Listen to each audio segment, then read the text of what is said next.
교회의 본질은 건물이 아니라고 하는 것을 성경이 우리에게 확인시켜 주고 있습니다. 교회의 본질이 교회당 건물이라면 교회가 건물이 없어지는 날 우리도 함께 모든 것들이 다 없어질 것입니다. 그러나 진정한 교회는 건물에 의존하지 않아도 계속 존속할 수 있어야 한다는 것입니다. 초대교회가 시작되고 나서 300년 동안 이 땅의 교회는 그렇게 존재해 왔습니다. 중국의 문화혁명 당시에 수많은 교회당이 폐쇄되었습니다. 그런데 중국 교회는 없어지지 아니했습니다. 우리가 아시는 대로 그들은 지학교회 혹은 가정교회라고 하는 이름으로 여전히 하나님을 예배하며 선교의 사명을 다 감당할 수 있었습니다. 제가 보고 싶은 교회는, 아니 하나님이 보고 싶어하는 교회는 평신도들이 목사의 사명을 감당하는 그런 모습을 보고 싶은 것입니다. 마르틴 루터가 종교개혁을 일으켰습니다. 이 종교개혁의 핵심은 무엇인가 하면 만인 제사장직입니다. 만인 제사장이라고 하는 것은 전문 훈련을 받은 성직자들만이 하나님 앞에 나갈 수 있는 것이 아니라 예수를 믿는 모든 평신도들도 직접적으로 주님께 나갈 수 있어서 하나님의 소명을, 하나님의 사역을 감당할 수 있다고 하는 것이 마르틴 루터가 일으킨 종교개혁의 아주 중요한 것입니다. 종교개혁 이전에는 여러분 평신도들은 성경책을 갖고 있지 못했습니다. 사제들, 신부들만 성경책을 소유했습니다. 그리고 하나님의 일은 오직 사제들만, 신부들만 강단에서 하나님 말씀을 강론할 수 있었습니다. 이것이 바로 마르틴 루터가 종교개혁을 일으키기 전에 이 땅의 종교의 모습입니다. 마르틴 루터가 주장한 것은 아니다. 누구든지 예수를 믿는 사람은 하나님께 직접 나갈 수 있다.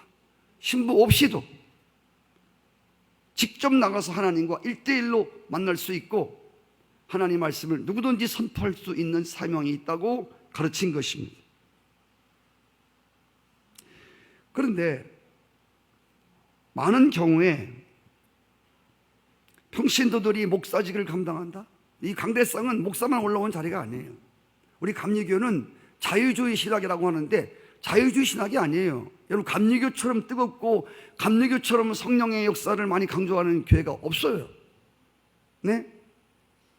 장로교는 칼빈이 창실했지만 그분은 성령 역사를 주장하는 분이 아니에요. 감리교는 위원 웨슬레라고 하는 목사님으로부터 시작이 됐는데 이분은 정말 뜨거운 분이에요. 전도를 무지 많이 하고 성령의 체험과 하나님의 말씀을 듣다가 마음이 뜨거워지는 경험을 하고 그의 삶이 훌러덩 바꿔진 사람이에요.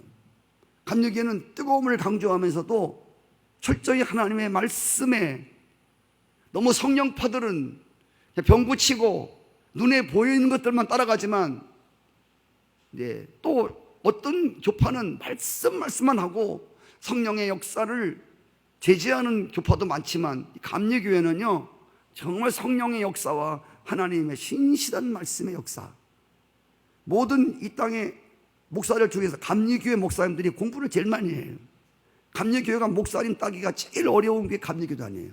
굉장히 어려워요. 여기요.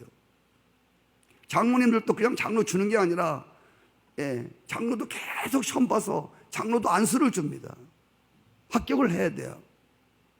굉장히 까다로운 곳이고, 그러면서도 하나님의 은혜에 어떤 것이든지 거부하지 아니하는,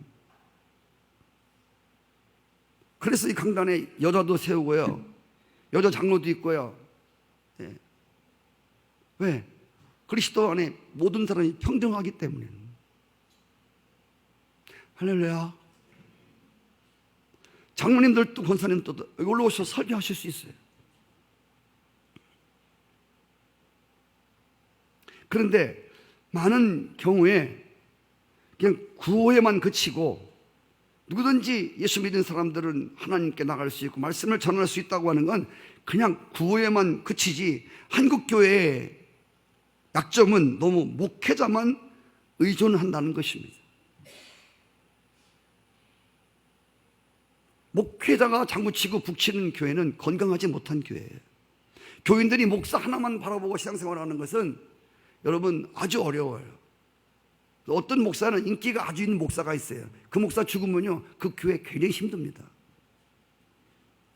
왜? 목사 중심이었기 때문에 그래요.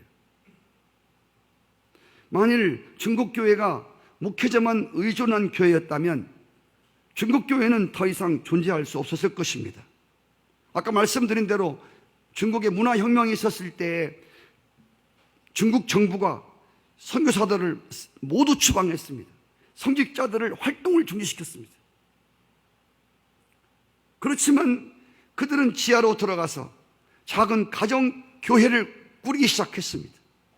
중국교회는 목사나 선교사가 아닌 평신도 지도자들이 목사가 되어서 예배를 인도하고 가르치고 선교사들과 목사님에게 배운 것들을 그대로 성도들에게 가르치며 전도하기를 시작했습니다.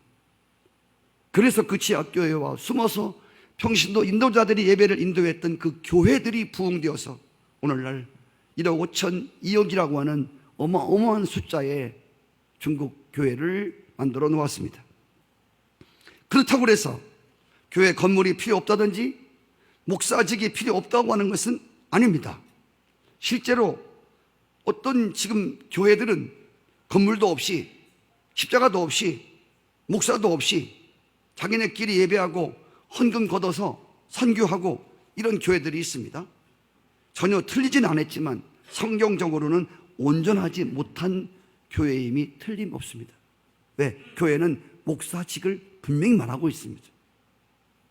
제가 늘 강조해 오던 것처럼 교회의 부흥은 어느 날 다른 교회에서 사람들이 우르르 몰려와서 이 교회를 가득 채워주는 것, 이건 결코 부흥이 아닙니다. 제가 늘 말씀드리는 것처럼 이쪽에 돈이, 이쪽에 10만 원이 이쪽으로 온다고 해서 돈 버는 게 아니라 말입니다. 이쪽 교회 교인들이 이쪽으로 100명 왔다고 해서 이게 하나님 나라 부흥이 됐다? 우리 한국교회의 문제가 뭐냐면 너무 기독교 숫자를 인도를 뻥튀기는 거예요. 이건 돈 번 것이 아니에요. 이건 하나님 나라가 부흥된 것이 아니라 말이에요. 자, 그래서 저희 교회가 진짜 부흥이 되는 교회가 되려면 하나님이 보고 싶은 부흥은 뭐냐면, 여러분 우리 교회는 목장 예배가 있습니다. 구역 예배라고도 부르고 뭐 속회라고도 부르는데 저희 교회는 목장 예배라고 부릅니다. 이 목장 예배는 가정에서 돌려가면서 또 이렇게 예배를 보는 것들입니다. 저는 할 수만 있으면 목장 예배는 가정별로 돌아가시며 예배를 보는 것을 정말 권장합니다. 그래야 해요. 기도 제목을 알고 함께 기도하고 그래요. 그리고 여러분 가정에 예배 드릴 때 너무 다음 분들이 부담되지 않도록 식사를 준비해도 간단하게 식사를 준비하기를 부탁합니다. 너무 잘 차리면 다음 사람이 또 부담이 되어서 모이는 게 어려워진다니까. 아니면 어느 집에 모일 때라도 그냥 반찬 한 가지씩 해오기로 하자. 그리고 예배 드리는 집에서는 밥만 하자. 그 집에서 반찬 하나 하고. 그래서 한 그릇씩 뭐 잡채 좀 싸오고. 뭐예요? 많이 모이겠습니까? 10명 이하인데 잡채 이렇게 해서 한 사람 가져오고 한 사람 겉절이 이렇게 만들어서 가져오고, 그리고 예배 드리는 집에서는 뭐 그냥 간단하게 커피 하나 준비하고 뭐 한 가지 또 준비하고 같이 먹고 부담 없이. 할렐루야. 저는 그런 목장이 되어지기를 정말 간청합니다. 네. 층 안 되면 뭐 비싼 음식, 저는 어디 신방을 가도 교인들이 목사님 왔다고 좋은 음식 접대하려고 정말 부담이 돼요. 괜찮아요. 저 칼국수 잘 먹고요. 오히려 그런 게 부담이 정말 없어요. 된장찌개라든가 너무너무 좋아요. 어제 우리 장로님 댁에 갔는데 생전 처음 보는 음식을 많이 먹었어요. 그렇게 교인들이 다 차리면 어떻게 제가 방문하겠습니까? 네. 나쁜 건 아니지만 다음 분들이 굉장히 부담이 된다고. 아멘. 할렐루야. 그래서 그 목장 모임이 더 활성화되는 모임이 되도록 이렇게 해서 거기에 사람들이, 여러분 목장 예배에 교회에 나오지 않는 사람들이 목장 속에 들어와서 삶을 나누는 그 속에서 거기서 은혜를 받고 그들이 교회를 두를 때, 그래서 교회 숫자가 늘어날 때, 이건 진짜 하나님이 보고 싶은 부흥입니다. 건강하지 못한 교회 특징은 한마디로 교회 안에 구경꾼이 많다는 거예요. 삶의 나눔이 없는 교회. 여러분 야구장 같은 데 가시면, 축구 경기를 할 때 보시면 가득 메운 구경꾼들이 있지 않습니까? 그래서 막 그 경기할 때 함성을 지르고 막 흥분하고 파도 타기를 막 하고, 오 필승 코리아 막 하고 소리를 막 지르지 않습니까? 이렇게 즐겁게 경기를 보다가 경기가 끝나면 언제 그런 일이 있었는가 싶게 다 쓰레기만 남기고 가지 않습니까? 쓸쓸한 경기장. 저는 우리 교회가 그런 교회가 될까 두렵습니다. 그러나 작은 그룹에서 늘 예배를 드리는 교회, 작은 목장 예배, 여기서 함께 목장 예배를 드리는 이 예배는 사람이 작기 때문에 이웃에 대해서, 같이 온 사람들에 대해서 무관심할 수가 없습니다. 내 이웃들과 함께 고민과 기쁨을 함께 나눔으로써 그 속에서 연결고리가 생기고 마음이 열리고 치유가 생기고 변화가 생기고 그리고 성숙함이 일어나는 것을 확인할 수 있습니다. 오늘 우리에게 보여주는 또 하나의 성경에 나오는 건강한 교회가 바로 데살로니가 교회입니다. 이 데살로니가 교회는 사도 바울이 제2차 전도 여행 중에 유럽에 속한 마게도냐 빌립보에 와서 전도한 다음 선교지가 바로 데살로니가 지방입니다. 이 데살로니가 지방에 사도 바울 선생님이 약 7, 8개월 동안 머무르면서 전도를 했습니다. 이때 7, 8개월 동안 전도를 통해서 이 데살로니가에 정말 효과 있는, 이 도시 아주 건강하고 영향력 있는 교회가 태어났습니다. 오늘 우리가 데살로니가 교회를 통해서 배워야 하는 건강한 교회의 모습 몇 가지가 있습니다. 그 중에 첫 번째가 데살로니가 교회는 성령의 기쁨으로 하나님의 말씀을 받았습니다. 아멘. 쉽게 말하면 하나님이 주시는 기쁜 마음을 가지고 하나님의 말씀을 받아 먹었다는 것입니다. 성경은 시편에 보면 말씀을 받아 먹으라고 되어 있습니다. 말씀이 생명의 떡이기 때문에 말씀이 우리의 영혼의 양식이 되어야 한다는 것입니다. 데살로니가 교인들은 기쁨으로 말씀을 받아 먹었습니다. 건강한 사람은 밥상머리에 앉으면 압니다.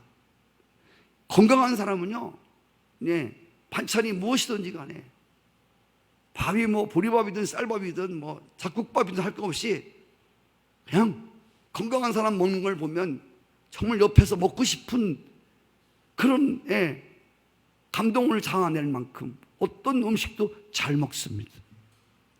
죄송합니다. 근데 병약한 사람들은 이건 질겨서 못 먹어, 저건 딱딱해서 못 먹고, 그래서 음식 먹는 걸 보면 그 사람의 건강도를 알 수 있는 거예요. 하나님의 말씀을 먹는 자세를 보면 저 사람이, 죄송합니다, 병들은 신앙인가 건강한 신앙인가 어떤 신앙인가를 여기서 딱 알 수가 있어요. 그래서 쭉 돌아보면요, 여러분들이 말씀을 받는 그런 어떤 그 모습이 있지 않습니까?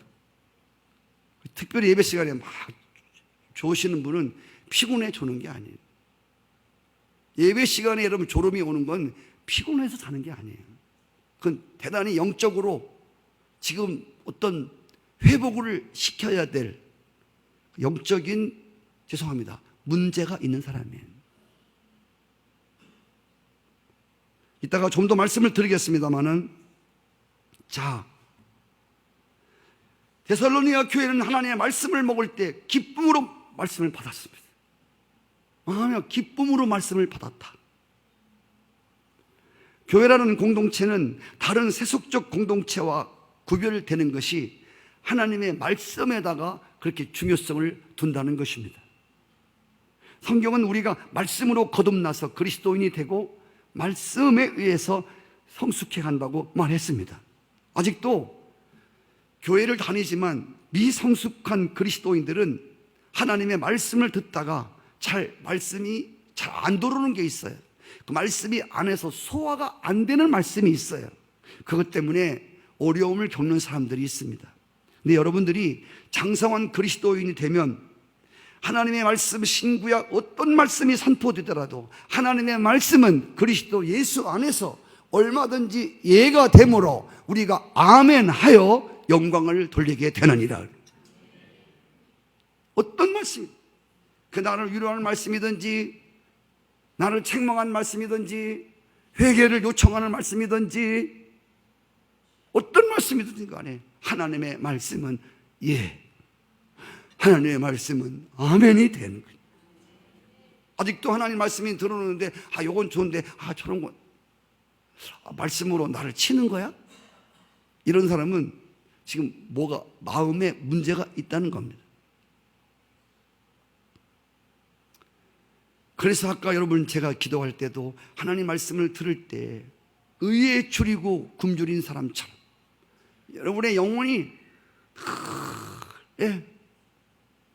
그렇게 줄인 마음을 가지고, 축구 선수는 늘 골에 줄여야 되고, 난 아직도 골을 많이 넣는데 아직도 골에 배고프다. 영적인 사람들은 하나님의 말씀을 들어도 우리의 마음이 배고픈, 할렐루야, 이렇게 줄인 영혼은 성경에 복이 있다고 그랬습니다. 굶주린 사람이 아무 밥이나 맛있게 먹듯이 우리의 영혼이 의에 줄이고 목마를 때 그 하나님 단에서 내려오는 생수의 한 모금이 얼마나 우리를 영혼을 시원케 하는지 알 수가 없습니다. 여러분, 주님께서 우리에게 주시는 선물 중에서 가장 큰 선물이 무엇이라고 생각하십니까? 다른 선물이 아니라 하나님이 성도들에게 주시는 귀한 선물은 말씀이라는 선물입니다. 요한복음 17장 8절에 보시면 나는 아버지께서 내게 주신 말씀들을 저희에게 주었사오며 저희는 이것을 받고 내가 아버지께로부터 나온 줄을 참으로 아오며 아버지께서 나를 보내신 줄도 믿었습니다. 예수님이 하신 말씀입니다. 아버지께서 자기에게 말씀을 주었다는 거예요. 할렐루야. 목사는 하나님이 주신 말씀을 교회에게 전달해 주는 통로입니다. 아멘. 목사는 자기 소리 하는 게 아닙니다. 성도들을 기쁘게 하기 위해서 어떤 수작을 부리는 게 목사가 아닙니다. 하나님 말씀을 그대로, 할렐루야, 성도님들이 좋아하든 안 좋아하든 하나님이 목자 되신 그분께서 양들에게 주라고 하는 꼴을 기탄 없이, 할렐루야, 기탄 없이 내려주는. 만약에 이번에 우리 문재인 대통령이 중국과 소련과 미국과 일본에게 특사를 보냈습니다.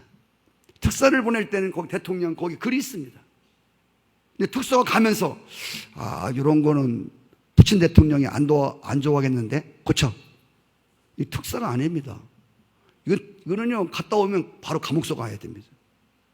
특사는 대통령의 말을 그대로 갖다가 전해줘야 되는 겁니다. 할렐루야. 트럼프가 인상을 쓰던, 예? 푸틴 대통령이 날뛰던 대통령의 서신을 그대로 전해준. 아멘. 예수님이 그랬습니다. 하나님이 주신 말씀을 저들에게 주었다. 저들은 그 말씀을 듣고 내가 하나님께로부터 온 자임을 알았다고 말했습니다. 성도 여러분, 우리가 이렇게 소그룹을 모입니다. 우리 목장 예배를 모입니다. 그때 살아온 이야기를 합니다. 그리고 살아온 이야기만 하면 안 됩니다. 반드시 지난 주에 함께 말씀을 보았던 그 말씀을 함께 나누는 시간이 있습니다. 여러분, 이 말씀을 나누는 시간이 굉장히 중요한 시간입니다. 중요한 것은 말씀이 선포되고 말씀이 나누어질 때에 우리가 이 말씀을 어떠한 자세로 받느냐는 것입니다. 똑같은 장소에서 똑같은 사람이 똑같은 말씀을 전하는데 어떤 사람은 말씀을 듣고 변화가 일어나고 어떤 사람은 전혀 변화가 되지 않습니다. 제가 일부 시간에 우리 학생들이 모였길래 그런 얘기를 했습니다. 여러분, 비가 막 쏟아지는데 비 쏟아지는 장소에 두 사람이 있습니다. 한 사람은 비를 호빠 맞았습니다. 근데 똑같이 비가 쏟아지는데 한 사람은 한 방울도 옷에 물이 떨어지지 않았습니다. 제가 물어볼게요. 어떤 게 기적입니까? 아니, 제 질문이 어려우세요? 아니, 비가 막 오는데 두 사람이 있는데 한 사람은 홈박 젖고 한 사람은 한 방울도 안 젖었어. 어떤 게 기적이냐고. 응? 그렇지, 한 방울도 안 젖은 사람이 이 기적이 난 거예요. 우리는 맨 기적이면 이상을 바라보는데 비 올 때 비 맞는 건 지극히 정상이에요. 근데 비가 오는데 한 방울도 안, 비 사이로 막 피해갖고 한 방울도 안 맞은 사람은 기적이에요. 하나님의 은혜가 떨어지는데, 하나님의 말씀이 떨어지는데 아무런 감동도 없고 아무런 변화도 없고, 이건 기적 중에 기적이에요.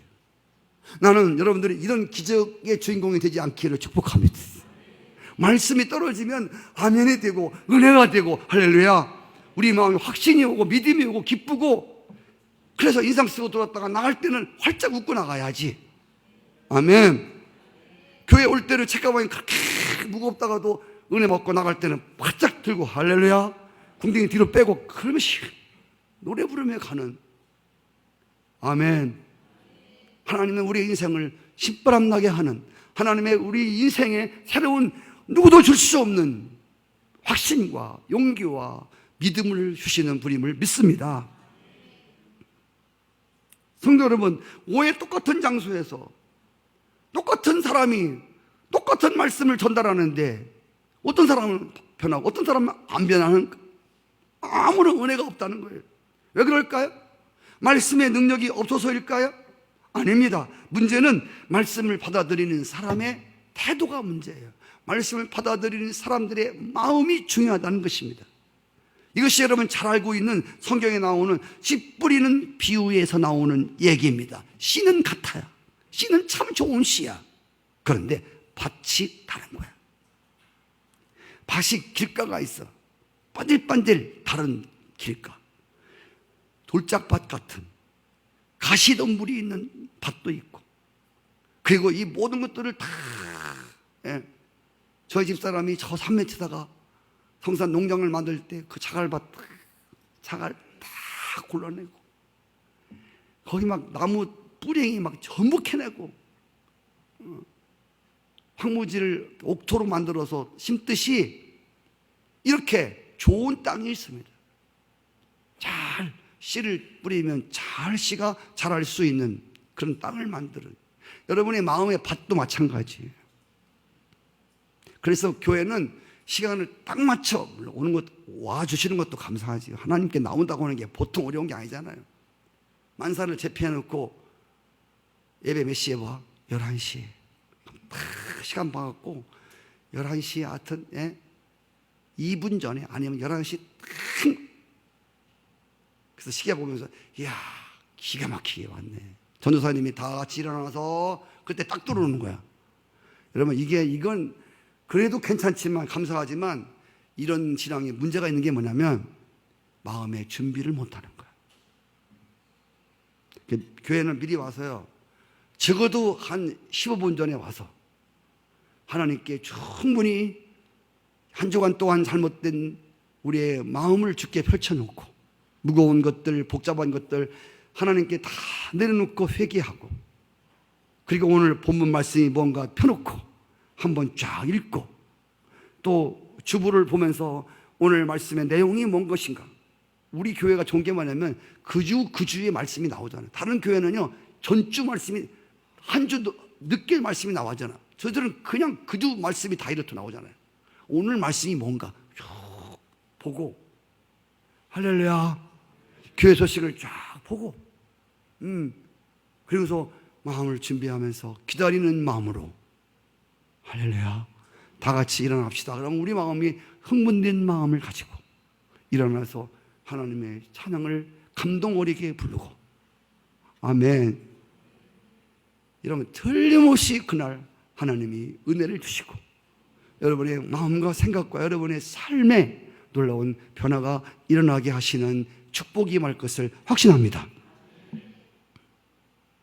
데살로니가 교인들은 그들의 마음은 하나님의 말씀을 받기에 좋은 땅과 같은 그런 마음들이었습니다. 그래서 7, 8개월 만에 사도 바울이 말씀을 전할 때 그 7, 8개월 만에 간절한 마음으로 말씀을 받아갖고 그 말씀의 결실이 일어나서 정말로 소문나고, 믿음의 역사와 사랑의 수고와 소망의 인내를 갖고 온 교회들에게 좋은 소문을 내는 그런 교회로 성장할 수 있었습니다. 특별히 오늘 2장 13절에 보시면 같이 한번 읽겠습니다. 시작. 이러므로 우리가 하나님께 끊임없이 감사함은 너희가 우리에게 들은 바 하나님의 말씀을 받을 때에 사람의 말로 받지 아니하고 하나님의 말씀으로 받음이니 진실로 그러하도다. 이 말씀이 또한 너희 믿는 자 가운데서 역사하느니라. 아멘. 아멘. 이것이 데살로니가 교회의 비밀이었습니다. 그들은 사도 바울을 통해서 전해주는 하나님의 말씀을 들을 때 사도 바울이 목사가 설교한다고 듣지 아니하고 하나님의 말씀으로 들었다는 것입니다. 아멘. 아직도 교회 안에 많은 사람들이 그 목사님은 설교 잘해. 그 목사님 설교 되게 재밌게 한다. 이 사람은 들어보세요. 교회는 나왔는데 설교 재밌게 한다. 웃긴다. 여러분, 귀에 쏙쏙 들어오게 전한다. 아직도 신앙을 뛰어넘을 단계를 뛰어넘지 못한 사람들의 말입니다. 목사가 설교 잘하는 게 아니에요. 목사가 설교 잘하고 되게 웃긴다. 이런 수준에 있는 사람은 아직 말씀의 맛을 모르는 사람이에요. 말씀을 전하는데 성령이, 저 안에 있는 성령이 저를 통해서 우리에게 말씀하시는 것 같다. 하나님이 저를 통해서 말씀하시는 것 같아. 할렐루야. 여러분, 이렇게 하나님 말씀이 들려와야 될 줄을 믿습니다. 제가 목회하다가 정말 어려울 때가 있었습니다. 여러분, 목회자라고 해서 지치지 않는 게 아니에요. 목사라고 병 안 드는 게 아니에요. 목사라고 먹고 싶은 게 없는 게 아니에요. 여러분, 똑같아. 어떤 분은 목사를 아주 위대하게 보는데 그렇지 않아요. 저는 제가 목사직을 다운시키는 것이 아니라 대통령이 위대한 게 아니에요. 사람들이 뽑아서 나라 잘하라고 뽑아준 사람 아니에요. 지금 문재인 대통령이 초기에 잘하고 있어요. 앞으로 봐야 되겠지만, 계속 기도해 줘야 되겠지만, 그 권위를 내리고 목사가 목에 힘주고 목사가 뭐 거드름내 피고, 이거 지금 주제 파악 못하는 거예요. 목사들이. 목사는 그냥 하나님의 종놈이에요. 종놈. 하나님이 시키는 일을 하는 게 목사예요. 네. 그래서 목사는 늘 할렐루야, 늘 목사도 똑같은 인간이에요. 보통 사람이에요. 그러나 하나님이 쓰시는 사람 있는 거 하나만 다른 거예요. 할렐루야. 네. 그럼에도 불구하고 똑같은 인간이지만 사도 바울이 말씀을 전할 때 그들은 사람이 말을 전한다고 듣지 않고 하나님이 말씀하신다고. 아멘. 여러분이 어느 날 설교 말씀이 하나님 말씀으로 들려올 때요, 정말 여러분 엄청나네. 제가 목회하다가 다운이 되어서 정말 목회를 못할 지경에 되었을 때 어느 집회에 갔습니다. 제가 그렇게 간증을 써놓았습니다. 간증문을 쓰라고 하길래 제가 써서 한 장을 나보고 읽으래. 읽었어. 내가 눈물 펑펑 흘리면서 내 영혼이 정말 갈망했고 내 영혼이 주려 있었고 내 영혼이 목마르고 있었다. 그런데 어느 종을 통해서 하나님 말씀을 전하는데 진짜 하나님이 나팔 불며 오시는 것 같더라. 할렐루야. 진짜 말씀을 듣는데 하나님이 말씀하신 하나님의 나팔 소리 같이 막 들려오더라니까. 하나마다 막 빛에 꽂히는데 하나하나마다 빗나가지 않냐고 내 마음에 탁탁탁탁 막 꽂히는 거야. 말씀이. 여러분 말씀을 들을 때 튀어나가는 사람이 있고 말씀이 안에 확 꽂히는 사람이 있어요. 말씀은 운동력이 있기 때문에 하나님의 말씀은 창조의 능력이 있어요. 하나님의 세상을 만들 때 말씀으로 만들었어요. 말씀이라고 하는 건 들을 때 인간의 마음을 바꿔놓고 창조, 새롭게 하는 변화의 능력이 말씀 속에 있다는 말입니다. 말씀을 들을 때 여러분들이 아멘 하면 이 마음에 말씀이 팍 들어와 버려요. 그때부터 말씀이 나를 새롭게 내 마음을 새롭게 막 일구어. 할렐루야. 그래서 막 거친 것들, 돌막들, 막 죄들 이런 것들을 다 쪼개고 깨치고. 어제 제 아는 사람이 담석이 있어갖고 50만 원 주고 가서 이거 부수고 왔다는데 암석이 다 부서지지 않아갖고 몇 분 더 부숴야 한다고 하더라고. 한 몇백만 원 더 들어가야 된다고. 담석을 기계로 부수듯이 우리 안에 강팍한 마음들, 교만한 마음들, 세속적인 마음들, 이런 마음들을 하나님의 말씀을 막 전하면 하나님 말씀을 통해서 그걸 막 깨부수는 거야. 할렐루야. 그리고 우리의 마음을 선한 마음으로. 예. 얼굴이 선해 보인다고 선한 사람이 아니에요. 얼굴이 흐긋하고 이쁜 마음이 아니에요. 마음이 그 사람을 말해주는 거예요. 할렐루야. 그래서 하나님의 말씀이 그 마음에 정말 들어가면 사람은 바뀔 수밖에 없어요. 아멘. 악한 사람이 좋은 사람으로, 네, 폐쇄된 사람이 오픈된 사람으로. 그렇죠. 마음이 막 괴롭고 힘든 사람들이, 슬픈 사람들이 하나님 말씀이 막 들어가면 거기서 막 치유가 일어나고 변화가 일어나고 슬프게 왔다가 기쁘게 돌아가는. 아멘. 하나님의 말씀을 그렇게, 그리고 오늘 말씀 보니까 믿는 사람들의 본이 되었다는 거예요.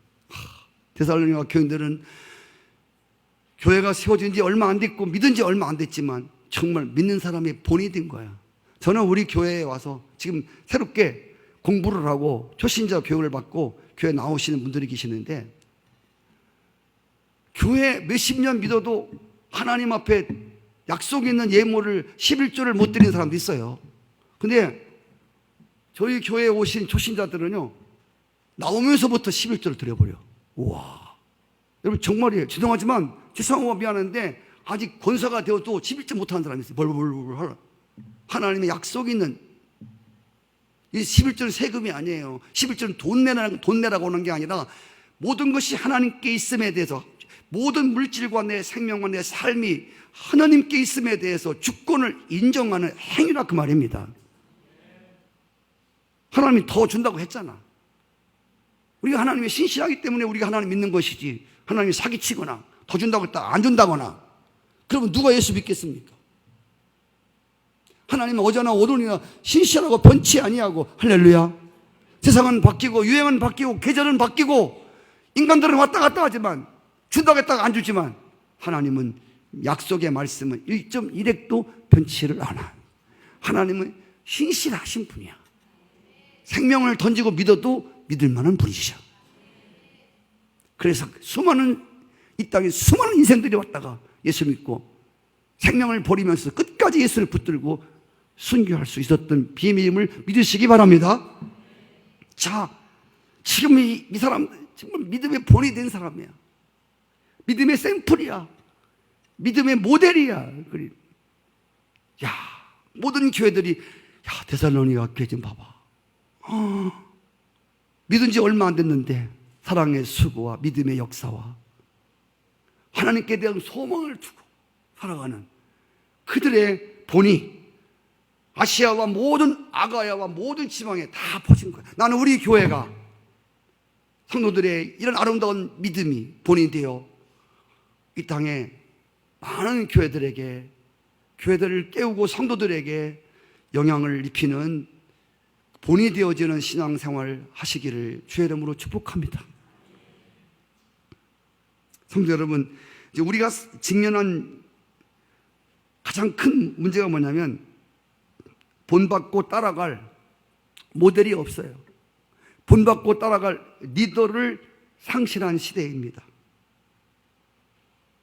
오죽하면 이런 유머가 지금 나들고 있습니다. 어떤 유머냐면 어떤 학교 선생님이 그랬대요. 이 사회가 리더를 잃어버린 사회다. 이 사회는 더 이상 투명한 정치가도 없고 투명한 사업가도 없고 투명한 종교가도 찾을 수 없다. 참 불투명한 깨끗하지 못한 사회 속에 살고 있다. 그러니까 어떤 학생이 손을 번쩍 들고 하는 말이, 선생님, 가장 투명한 사람 한 사람이 있습니다. 그게 누구냐 했더니 연예인들입니다. 왜 투명하냐? 연예인들이 다 벗잖아요. 그래서 연예인들이 자꾸 벗잖아요. 네. 옷을 벗잖아요. 그래서 투명하다는 그런 말이 있습니다. 여러분, 데살로니가 교회 행복은 본받을 대상이 있었고 그들이 그 본을 잘 본받아 마침내 다른 교회들이 본받을 교회가 되었다는 것입니다. 1장 6절로 7절까지 보겠습니다. 우리와 주를 본받는 자 되었으니, 우리가 주를 본받는 자 되었으니, 그러므로 너희가 마게도냐와 아가의 모든 믿는 사람들에게 본이 되었다는 것입니다. 보세요. 본이 되신 예수 그리스도를 보고 잘 배워서 또 이들도 믿는 사람들의 본이 되었다는 것입니다. 할렐루야. 우리의 모델은 예수 그리스도이십니다. 그분이 어떻게 하나님의 뜻을 따르시고 어떻게 신앙생활을 하셨는가 우리가 잘 보고 그 본을 받아서 여러분들도 그런 모델이 되시기를 축복합니다. 데살로니가 교회 내에는 성숙한 성도들이 많았습니다. 때로는 아버지처럼 나이 먹은 사람들은 어린 사람들을 훈계하고 때로는 어머니처럼 덮어주며 사랑하는 이들이 있었습니다. 때로는 형님과 누님, 언니와 오빠처럼 서로를 세워주고 서로를 좋은 본을 보여주는 그러한 교회였습니다. 어제 우리 장로님 댁에서 예배를 드리면서 제가 그런 소스를 드렸습니다. 어르신 분들이 기도하시면서 그렇게 내가 뭐 늙었는데 뭐 하겠어 하지 마시고 무엇에 봉사할 것인가를 생각해내고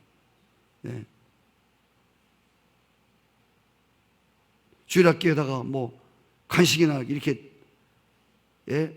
주시는 것도 감사하지만 우리 남성교회 해온 장로님들이 오셔서 애들 나갈 때 줄 서갖고 과자 한 봉씩이라도 쭈쭈바 하나씩이라도 들려주고 볼에 쓰다듬어주고 격려해주고 칭찬해주고 할렐루야. 그러면 뭐가 돼요? 그 어린 아이들이 본을 받아. 우리 교회 어르신네들은 다 존경스러울 사람이 없는 이때에 존경스럽잖아. 쭈쭈바 하나 주는 게 아니고 그 신앙으로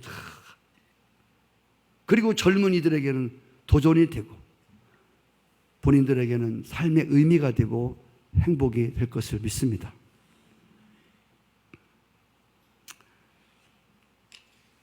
간증 하나를 하고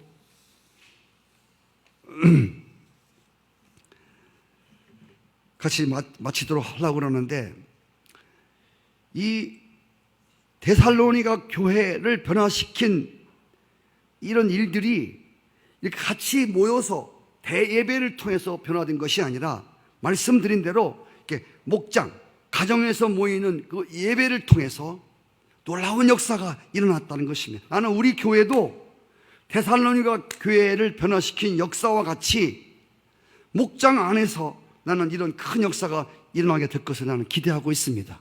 그래서 정말 목자님들을 위해서 기도를 많이 해주셔야 돼요. 아멘.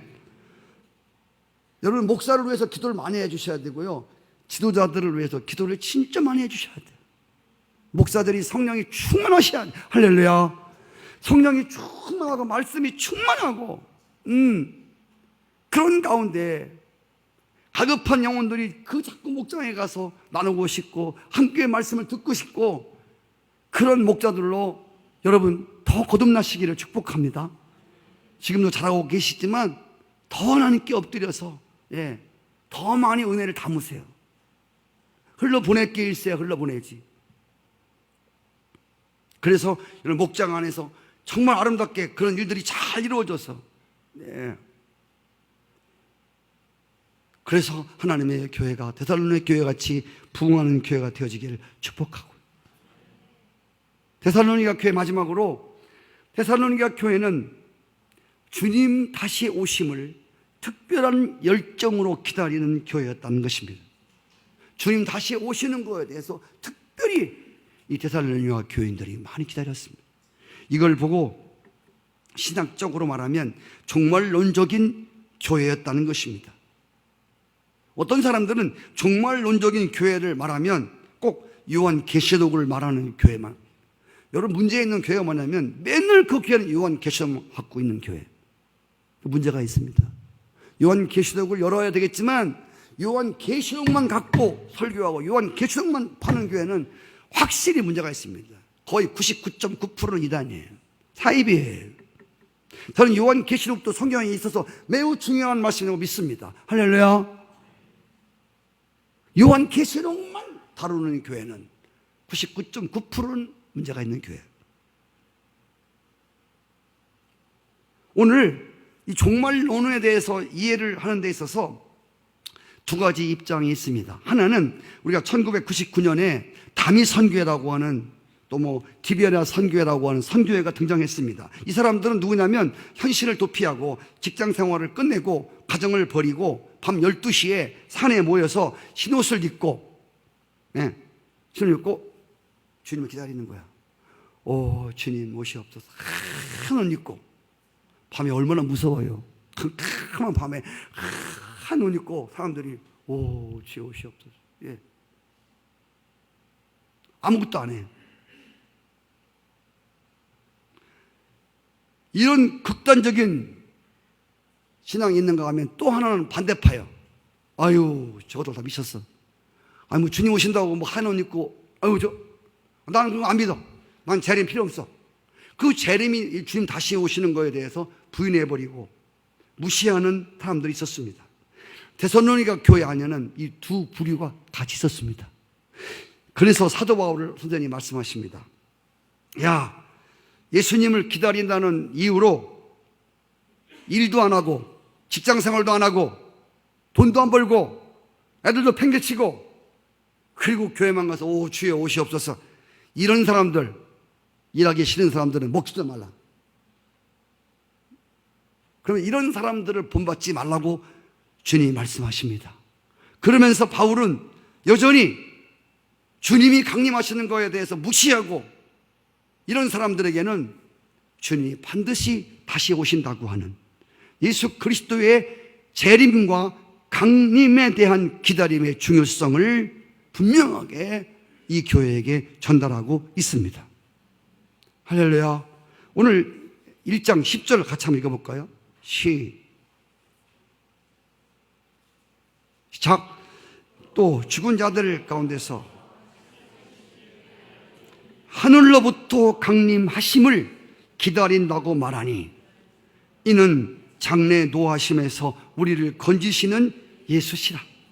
아멘. 이 데살로니가 교인들은 하늘로부터 성경 말씀 그대로 강림하시는 그것을 기다리는, 여러분 세상 말세 종말이란 뜻은 예수님이 구름을 타고 성경에 있는 약속대로 이 땅을 심판하러 오시는 때가 종말이고 말세입니다. 아멘. 일단 믿는 사람들을 다 끌어 천국으로 올려가고 정말 꿈 같은 이야기 같은 말씀이지만 이게 사실인 줄 믿습니다.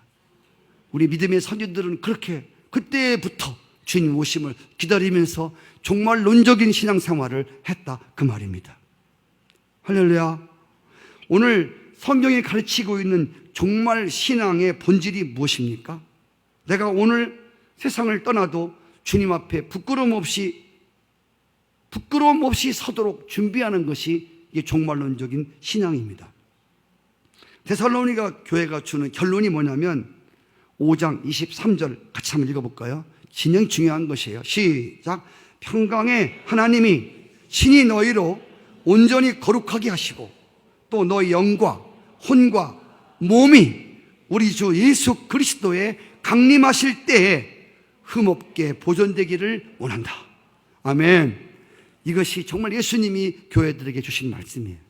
예수 믿는 너희들, 내가 주님 오시기 직전에 너들의 몸을, 너들의 생각을, 너들의 마음을 거룩하고 깨끗하게 할 것이야. 그리고 다시 오시는 주님을 맞이하도록 내가 너희들 그렇게 할 것이라고 하는 이 말씀입니다.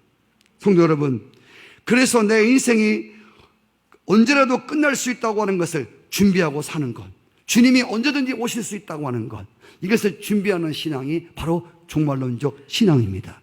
이게 건강한 신앙입니다. 오늘 예수 믿으면서 땅의 것만 추구하고 하늘의 것을 놓친 사람들이 많습니다. 주님 다시 오심에 대해서 알지 못하는, 이걸 가르치지 않는 교회, 또 이것만 가르치는 교회, 다 문제가 있습니다. 우리의 건강한 신앙은 주님 앞에 서는 날이 있다는 것, 주님 다시 오시는 날이 있다고 하는 것. 한 예화 드리고 마치겠습니다. 오늘 여류 작가가 신앙이 좋으신 분인데 시를 쓰시고 소설을 쓰시는 분인데 이분이 갑자기 몸이 아파서 병원에 가서 건강 진단을 받는데 식구들이 말하는 소리를 들어보니까 아주 불치의 병, 아주 그 백혈, 아주 특수한 암에 걸렸다고 하는 그런 이야기들을 숭숭 하는 걸 듣게 됩니다. 이 신앙이 좋은 여러 작가가 그 말을 몰래 듣고, 내가 못 쓸 병이 들었구나, 내가 하나님 앞에 가는구나, 그 말을 듣고 그는 마음의 죽음을 준비하기 시작했습니다. 그래서 이 믿음이 좋은 여러 작가가 이제는 죽음을 준비하면서 만날 사람을 다 만나고 용서할 사람을 다 용서하고 용서받을 분에게 용서를 받고 편지를 쓸 사람에게는 편지를 다 쓰고 돈 빌렸다가 갚지 않은 사람이 있으면 다 돈을 갚고 약속을 지키지 못한 것이 없는가 하나하나 꼬박꼬박 살피면서 삶을 하나하나 정돈해 갔습니다. 유산도 정리했습니다. 평소에 하고 싶어도 못했던 선교 헌금을 집을 팔고 땅을 팔아서 선교사님들에게 헌금을 보내드렸습니다. 그리고 유언장도 써놨습니다. 어려운 이웃들도 도왔습니다. 그리고 학생들에게 학교에다가 장학금도 지불했습니다. 자신의 삶을 다 털었습니다. 그리고 주님이 자기 영혼을 데려가실 날만 기다리고 있었습니다. 그런데 이 여류 작가가 병세가 불치의 백혈암인데 죽지를 않는 거예요. 자꾸 병이 호전되는 거예요. 그래서 이상하다, 주변 사람들이 다른 병원 한번 가봐, 큰 병원 한번 가봐. 큰 병원에 갔더니 가서 진단을 했더니 이 백혈암이 없다는 거예요. 아멘 하면 안 될까요? 예. 우리 너무의 사건이라도 내 사건으로 믿고 아멘을 해야 그런 역사가 일어나는 거예요. 예. 그래서 그래서 계속 보니까 전에 있던 병원에서 오진을 한 거예요. 오진. 보세요. 재산을 다 팔았어. 아무것도 없어 이제. 죽을 준비를 하다가. 그래서 오진으로 다시 살게 된 거야. 그래서 담임 목사님이 얼마 지난 다음에 그분을 불러 대화를 하는데, 성도님, 지금까지 인생을 정돈하시느라고 땅도 팔고 집도 팔아 다 주고 그리고 돈도 많이 썼는데 이제 아무것도 없는데 후회가 되지 않습니까? 이렇게 물었어요. 그때 여러분 신앙이 좋은 여러 작가가 하는 말이 이 말이었습니다. 목사님, 제가요 지난 몇 달처럼 내 인생을 진지하게 살아본 적이 없었습니다. 너무 행복했습니다. 나는 이렇게 이런 인생에 이런 의미 있고 이렇게 행복하고 이렇게 진지한 생애가 있는지 난 몰랐습니다. 후회하지 않습니다. 나 남은 생애도 이렇게 살다 갈 것입니다. 이게 종말론적 신앙입니다.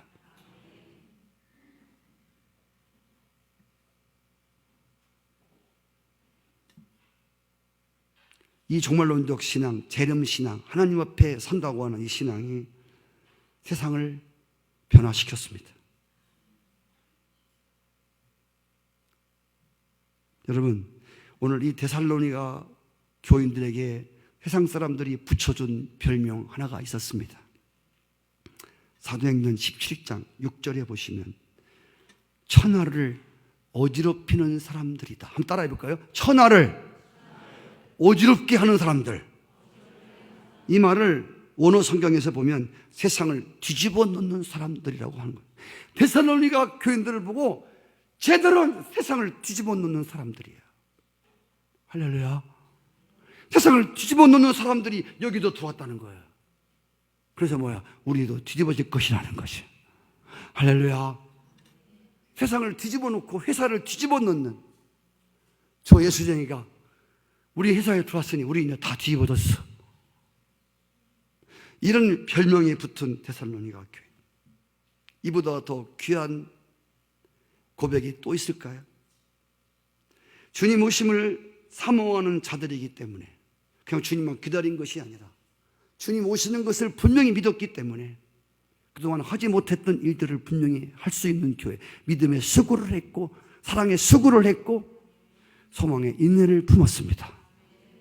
그리고 주님 다시 오시는 것이 확실하기 때문에 한 영혼이라도 더 들림받기 위해서, 한 영혼이라도 더 구원시키기 위해서 애썼던 교회가 데살로니가 교회였습니다.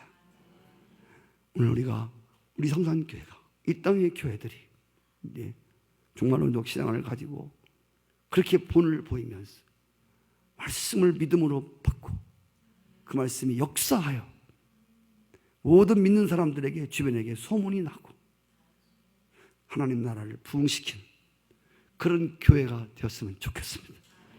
그런 은혜가 여러분 마음 가운데 있기를 축복합니다. 우리 주님